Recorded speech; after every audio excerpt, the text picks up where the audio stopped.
Sobat, selamat bergabung kembali di channel YouTube kami. Sebelum kita mulai, mohon dukung kami dengan memberikan like, komen, subscribe, dan share channel YouTube kami. Terima kasih. Danau Kinneret, yang dikenal sebagai Danau Galilea, merupakan salah satu sumber utama air minum di Israel. Selama bertahun-tahun, danau ini dianggap sebagai sumber tak terbatas, hingga tingkat airnya mulai menurun. Menghadapi tantangan ini, Israel mengambil langkah yang belum pernah dilakukan oleh negara lain, mengalirkan air dari Laut Mediterania ke danau tersebut. Meskipun harus menghadapi kondisi geografis yang sulit dan menanjak, inovasi pun muncul. Dengan investasi hampir 300 juta dolar AS dan pengerukan lahan yang signifikan, stasiun pompa canggih dibangun untuk memompa air asin ke sana. Tindakan yang tampak berani ini menjadi penting dalam situasi di mana setiap tetes air memiliki nilai yang sangat tinggi. Danau Kinneret terlihat pada peta Israel seperti cermin besar yang bersinar di bagian utara negara ini, tidak hanya merefleksikan keindahan alam, tetapi juga mencerminkan nasib bangsa ini. Meskipun ukurannya relatif kecil, sekitar 12 mil panjangnya dan 7 mil lebarnya, perannya jauh lebih besar daripada yang terlihat. Tanpa Danau Kinneret, bisa jadi Israel tidak akan ada seperti sekarang. Dahulu, danau ini adalah tempat yang tenang bagi para nelayan yang mencari ikan nila dan mengairi ladang dengan aliran sungai terdekat. Namun, pada abad ke-20, segalanya berubah dramatis. Israel menjadikan Kinneret sebagai jantung sistem airnya, membawa aliran air hingga ke area gurun yang sebelumnya tidak terjangkau. Pada tahun 1950-an dan 60-an, Israel mengalami pertumbuhan yang sangat pesat. Populasi yang terus meningkat mendorong perluasan kota-kota hingga ke daerah-daerah gersang yang tidak memiliki pasokan air tawar. Disinilah muncul sebuah rencana yang akan mengubah wajah Israel selamanya, membangun jaringan saluran air nasional untuk mengalirkan kehidupan melalui pipa. Secara harfiah, proyek ini seperti mengukir sungai buatan dari batu. Orang-orang Israel menggali jutaan kaki kubik batuan, memotong tebing-tebing curam, dan menuangkan ton-ton beton. Proyek ambisius ini menelan biaya sekitar 5% dari PDB negara, sebuah angka yang sangat besar pada masa itu. Namun, tak ada pilihan lain. Akhirnya, stasiun pompa, terowongan, pipa, dan waduk terbentang dari pantai utara Kinneret. Sistem ini menjangkau lebih dari 80 mil menuruni lereng Galilea, melewati lembah dan perbukitan, hingga air berhasil mencapai wilayah tengah negara dan bahkan daerah Negev yang kering. Di tempat yang dulunya hanya berisi pasir, keajaiban mulai terjadi. Ladang-ladang dan kebun buah bertransformasi menjadi hijau subur. Saat kapal pengangkut air pertama kali diluncurkan pada tahun 1964, itu menandai sebuah tonggak sejarah bagi bangsa ini. Untuk pertama kalinya, Israel merasakan kendali atas alam, memiliki sumber daya alami yang hampir magis yang dapat menyuburkan tanah mereka. Danau Kinneret pun menjelma menjadi lebih dari sekedar danau. Ia menjadi simbol harapan dan kehidupan. Danau Kinneret menjadi urat nadi bagi negara Israel, menyuplai sekitar 105 miliar galon air setiap tahunnya, nyaris setengah dari total konsumsi air Israel saat itu. Air dari Kinneret mengalir melalui keran rumah-rumah, mengairi ladang, dan menjangkau kabupaten paling selatan. Berkat danau ini, Israel tidak hanya dapat bertahan, tetapi juga berkembang pesat. Namun, seperti halnya jantung kehidupan, Kinneret pun memiliki batasnya. Semakin banyak air yang dipompa, semakin cepat danau ini menyusut. Pada tahun 1960-an hingga 80-an, permukaan air Kinneret stabil di sekitar 686 hingga 689 kaki di bawah permukaan laut, sebuah norma yang diterima secara luas. Warga Israel dengan tenang memompa air untuk kebutuhan sehari-hari, percaya bahwa danau tersebut akan terisi kembali secara alami ke tingkat yang seharusnya. Namun menjelang akhir abad itu, kekeringan semakin sering dan parah, menyusutkan sumber daya ini secara terus-menerus. Saat musim dingin tiba, ketika biasanya diharapkan ada kenaikan tinggi permukaan air, kenyataan justru mengecewakan. Hampir tidak ada peningkatan yang signifikan. Musim samar, dengan aktivitas pemompaan yang meningkat, menyebabkan air turun hingga puluhan inci, menambah rasa cemas akan kelangsungan danau yang esensial. Pada tahun 2001, permukaan air Kinneret mencapai titik kritis, garis merah dawah di minus 699 kaki. Melewati batas ini, proses yang paling ditakuti mulai muncul. Garam dari dasar danau mulai tampak, membuat airnya berubah menjadi pahit dan ekosistemnya mulai runtuh. Para ilmuwan mengharapkan lapisan tanah sedalam 3/4 mil yang selama ini menjadikan danau ini sumber kehidupan akan terkontaminasi menjadi air asin, hampir seperti yang terjadi di Laut Mati. Di wilayah ini, setiap 4 inci penurunan permukaan air setara dengan hampir 528 juta galon. Maka saat permukaan air turun bahkan hanya 3 kaki, Israel kehilangan miliaran galon, cukup untuk memenuhi kebutuhan seluruh kota. Namun, meski dalam keadaan darurat, negara ini tidak bisa melepaskan ketergantungan pada jalur suplai vital tersebut. Tanpa alternatif lain, Israel terus memompa air meskipun melihat Kineret semakin melemah. Meskipun ada upaya dari warga Israel untuk mengurangi pengambilan air dari danau, dampak musim kemarau tetap mengakibatkan penurunan drastis. Masalah ini bukan hanya terkait konsumsi internal, tantangannya jauh lebih kompleks dan mendesak. Sumber utama air, Sungai Yordan, semakin menyusut. Hulu sungainya di dataran tinggi Golan mengering lebih awal setiap tahun, sementara musim hujan menjadi semakin pendek. Di utara, di Lebanon dan Suriah, pembangunan bendungan dan stasiun pompa memutus sebagian aliran air, menyebabkan Kineret kehilangan ratusan juta galon air. Pada tahun 2008, ketakutan terburuk itu menjadi kenyataan. Permukaan air Kineret menyusut di bawah garis kritis minus 705 kaki, mencatat rekor terendah ketika stasiun pompa hampir tak lagi berfungsi. Arteri utama negara ini kering, perahu-perahu terdampar di dasar danau, dan akar-akar pohon yang mencuat dari lumpur menandai garis pantai yang baru. Surat kabar memuat judul-judul mencemaskan seperti Kineret di ambang kehancuran dan danau itu butuh bantuan. Namun, dari mana air bisa didapatkan? Kineret, yang seharusnya menjadi penyelamat, kini terancam. Di sekelilingnya hanya ada gurun, bebatuan, dan laut Mediterania yang asin membentang di barat. Meskipun terlihat seperti solusi yang tak terbatas, mengisi danau dengan air laut tidaklah praktis. Air laut terlalu asin untuk dicampurkan dengan air tawar Kineret, layaknya menuangkan garam ke dalam semangkuk air murni. Meskipun tampaknya merupakan ide yang tidak masuk akal, Israel tidak ingin melawan alam, tetapi mencari cara untuk mengakalinya. Inilah yang melatar belakangi lahirnya proyek ambisius pada tahun 2018 yang dikenal sebagai pembalikan arus operator nasional. Sebuah inovasi yang seolah menantang hukum fisika. Sistem yang dulunya mengalirkan air dari Kineret ke laut, kini beroperasi sebaliknya, memompa air laut ke atas melawan gravitasi. Ide ini sederhana, namun sangat brilian. Air laut memasuki proses dari pantai, melewati pabrik desalinasi besar, dan kemudian dikirim ke daerah-daerah yang sangat membutuhkannya. Yang paling menakjubkan, Israel tidak perlu membangun pembangkit listrik baru. Negara ini telah lama menguasai seni mengubah air asin menjadi air tawar. Pabrik desalinasi di Ashkelon dalam banyak hal menjadi simbol keajaiban air Israel. Diluncurkan pada tahun 2005, fasilitas ini langsung menjadi sorotan dunia berkat keberhasilannya mengatasi masalah kekurangan air. Pabrik ini adalah yang terbesar di dunia pada saat itu, terletak di pesisir Mediterania dan menyerupai kota industri. Dengan pipa-pipa yang membentang bermil-mil, waduk-waduk besar dan pompa-pompa kuat yang beroperasi tanpa henti, pabrik ini tidak hanya memurnikan air, tetapi juga memungkinkan terwujudnya sistem air nasional seperti yang kita kenal sekarang. Setiap tahunnya, Ashkelon memproduksi sekitar 32 juta galon air tawar, jumlah yang cukup untuk memenuhi kebutuhan seluruh kota metropolitan atau sekitar sepertiga populasi Israel pada pertengahan 2000-an. Dari sini, air mengalir ke jaringan nasional dan didistribusikan ke seluruh kota, permukiman, dan wilayah pertanian. Setiap orang dengan satu cara atau yang lain mendapatkan sebagian dari kebutuhan air mereka dari fasilitas ini. Kemudian, hadir proyek Sorik, yang diluncurkan pada tahun 2013. Bagian dari sistem baru ini bahkan lebih mengesankan, dengan kapasitas untuk menghasilkan 40 miliar galon air tawar setiap tahunnya. Membran di pabrik desalinasi ini adalah yang terbesar di dunia, menjadikannya proses yang lebih cepat dan efisien. Selain itu, terdapat 3 instalasi desalinasi lainnya yang juga berkontribusi pada pengisian kembali waduk Kineret. Secara total menghasilkan lebih dari 80 miliar galon air per tahun. Semua instalasi desalinasi ini terhubung ke sistem pembalikan aliran nasional dan beroperasi berdasarkan prinsip osmosis terbalik, metode penyaringan standar yang telah disempurnakan.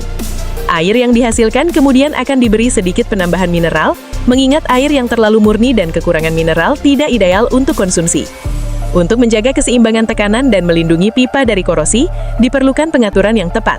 Namun, air yang telah diolah tidak mengalir tanpa henti ke jaringan, melainkan perlu disesuaikan dengan permintaan nasional yang terus meningkat. Otoritas Air Israel dengan cermat memantau tingkat permukaan danau, memperhatikan garis merah dan hitam. Garis merah bawah menandai titik di mana Kineret mulai menderita. Ekosistem terancam, pantai mengering, dan alga merajalela. Jika permukaan air turun di bawah batas itu dan musim hujan ternyata lemah, sistem pembalikan aliran diaktifkan dan air hasil olahan mulai dipompa ke dalam waduk, sementara semua pengambilan air dari waduk itu dihentikan. Namun air yang telah diolah tetap harus dipindahkan ke atas, yang tidak mungkin dilakukan tanpa jaringan air lama yang ada. Dengan demikian, Israel menjadi negara pertama di dunia yang menggunakan air laut untuk mengalir ke daerah yang lebih tinggi demi menyelamatkan danaunya alami. Dahulu, Kinneret merupakan sumber air bagi negara ini, tetapi Israel melawan arus untuk mengembalikan air ke pembuluh darah vital Kinneret, menyelamatkan ekosistemnya. Untuk mengalihkan aliran air ke arah yang baru, Israel harus benar-benar merevitalisasi infrastrukturnya. Pipa-pipa tua, stasiun pompa, dan filter yang selama puluhan tahun berfungsi mendorong air ke bawah, kini harus diubah untuk mengangkatnya ke atas. Pompa-pompa lama tak mampu menahan tekanan, pipa-pipanya terlalu sempit, dan stasiun-stasiun tersebut dirancang untuk arus yang berlawanan. Para insinyur di Mekarotul Maut pun memulai tugas monumental ini, menyusun ulang sistem air Israel bagai membangun set konstruksi raksasa. Proyek ambisius ini menelan biaya hampir 1 miliar shekel atau sekitar 274 juta dolar AS untuk menciptakan sesuatu yang tidak pernah dimiliki sebelumnya, sebuah lift air nyata. Jalur pipa baru kini membentang sejauh kurang lebih 18 mil dari pantai Mediterania, melintasi lembah dan perbukitan menuju Galilea. Medan yang ditempuh penuh tantangan, bebatuan keras, jurang curam, dan panas terik tidak menghalangi pencapaian ini. Di peta, jalur itu melintasi kebun zaitun dan daerah perbukitan yang sebelumnya tidak terjangkau oleh jalan. Jalur ini berakhir di Waduk Te Salman, titik terakhir di mana air dari Laut Mediterania berhenti sejenak sebelum memasuki Kinneret. Di sini, tekanan diseimbangkan, aliran distabilkan, dan sistem kontrol memeriksa kualitas air. Semua langkah ini memastikan bahwa pasokan air ke danau berjalan lancar, tanpa guncangan atau lonjakan yang bisa mengganggu keseimbangannya. Waduk itu sendiri terlihat seperti cermin tenang di antara perbukitan Galilea bagian bawah, tetapi di dalamnya tersimpan jantung dari seluruh sistem baru ini. Dari titik ini, para insinyur dapat mengelola volume pasokan air, mengarahkan aliran ke berbagai bagian jaringan, dan menyesuaikan tekanan sesuai dengan perubahan musim. Bersama dengan stasiun pompa, sistem ini membentuk siklus tertutup, yang untuk pertama kalinya dalam sejarah Israel, memungkinkan air mengalir terbalik, dari Laut Mediterania kembali ke Kinneret, sumber kehidupan negara ini. Salah satu fitur paling mencolok dari infrastruktur baru ini adalah pipa raksasa selebar 5,4 kaki yang diletakkan sejajar dengan saluran air nasional yang lebih tua. Arteri ini benar-benar mengubah arah sejarah aliran air. Seiring kemajuan proyek, puluhan mil sambungan baru dipasang, bagian-bagian lama diperkuat, katup diganti, dan gardu induk mengalami peningkatan. Beberapa segmen dibangun untuk menyatu dengan lanskap yang ada. Sebuah stasiun pompa baru juga dibangun dekat Ein Arum, menyediakan pengangkatan air utama. Di sepanjang rute, beberapa bendungan kecil dibangun, menciptakan air terjun bertingkat yang memungkinkan air naik secara bertahap tanpa membebani sistem. Pada akhir tahun 2022, setelah hampir 5 tahun pengerjaan, proyek ini akhirnya selesai. Kini, setiap kali kadar air di Kinneret mulai menurun, semua yang diperlukan adalah perintah dari Pusat Kendali Sumber Daya Air untuk mengaktifkan pompa, dan air tawar Mediterania yang telah dimurnikan mulai mengalir menuju danau. Pada tahun 2023, Israel menjadi negara pertama di dunia yang menggunakan air laut untuk memelihara dan menyelamatkan danau air tawar alaminya. Selama musim gugur dan musim dingin, ketika permukaan air biasanya mengalami penurunan, Kinneret kini menerima hingga 1,3 juta galon air dari Laut Mediterania setiap hari. Orang-orang Israel berhasil mencapai sesuatu yang belum pernah dilakukan oleh siapapun. Namun, penyelamatan Danau Kinneret bukan hanya hasil dari sistem ini. Israel adalah negara yang telah menguasai semi bertahan hidup dalam menghadapi kelangkaan air. Terkadang, cara mereka menghemat air mungkin tampak tidak biasa bagi orang lain. Di Israel, setiap tetes air sangat berharga. Mereka tidak hanya menyelamatkan Kineret dengan menghilangkan garam dari air laut, tetapi juga dengan mempelajari cara menggunakan air kembali, harfiah menghidupkannya kembali. Setiap galon air yang diolah dan dikembalikan ke sistem, berarti 1 galon air yang tidak perlu diambil dari danau vital ini. Saat ini, Israel mendaur ulang sekitar 90% dari air limbahnya, sebuah rekor dunia. Perbandingannya, di negara-negara Eropa, rata-rata hanya sekitar 30%, sementara di AS di bawah 10%. Hampir semua air yang telah diolah digunakan untuk pertanian, mengairi ladang, kebun buah, dan kebun anggur yang tumbuh di tengah padang pasir. Semua ini mungkin terjadi berkat sistem rekayasa besar yang sebanding dengan saluran air nasional dalam skala. Inti dari sistem ini adalah pabrik pengolahan air Shafton yang terletak di antara Tel Aviv dan Rishon LeZion. Fasilitas ini telah beroperasi sejak awal tahun 1980-an dan kini dianggap sebagai salah satu yang paling canggih di dunia. Tugasnya adalah mengolah air limbah dari kawasan perkotaan terbesar di negara ini yang dihuni oleh lebih dari 2 juta orang. Setiap hari, sekitar 98 juta galon air limbah tiba di sini dan melalui beberapa tahap pemurnian, mulai dari proses mekanis, biologis, hingga penyaringan pasir dan tanah. Setelah tahap itu, air menjadi cukup bersih untuk digunakan dengan aman dalam irigasi tanpa membahayakan tanah atau tanaman. Namun, Shafton bukan sekedar pabrik pengolahan air limbah, ini adalah ekosistem lengkap, di mana air mengalami pemurnian natural melalui lapisan pasir di sekitar Rehovot dan Nes Ziona. Di sana, air itu disaring lagi secara natural seolah-olah kembali ke alam untuk menjadi sumber kehidupan yang baru. Pompa-pompa mengangkat air kembali dan mengalirkannya ke saluran irigasi yang membentang ke selatan menuju ladang NGV. Berkat proyek ini, sektor pertanian Israel mendapatkan sekitar 37 miliar galon air murni setiap tahunnya, sehingga mereka tidak lagi bergantung banyak pada air tawar dari Danau Kineret. Selain Shafton, negara ini memiliki lebih dari 150 fasilitas pengolahan air, mulai dari pusat besar di Haifa dan Yerusalem hingga kompleks kecil di daerah pedesaan. Semua fasilitas ini terhubung dalam satu sistem yang dikelola oleh Otoritas Air Nasional. Instalasi pengolahan air modern dilengkapi dengan sistem kontrol kualitas dan laboratorium yang secara rutin menguji air berdasarkan puluhan parameter setiap harinya. Di Israel, mereka sering mengatakan bahwa mereka tidak memiliki air limbah, melainkan air yang dapat digunakan kembali. Teknologi ini telah berhasil membebaskan volume besar air tawar, mengurangi tekanan pada Danau Kineret, dan menstabilkan keseimbangan sumber daya air negara tersebut. Namun, meskipun telah mencapai banyak keberhasilan, Israel masih belum sepenuhnya mendapatkan hasil yang diharapkan dalam hal konservasi air.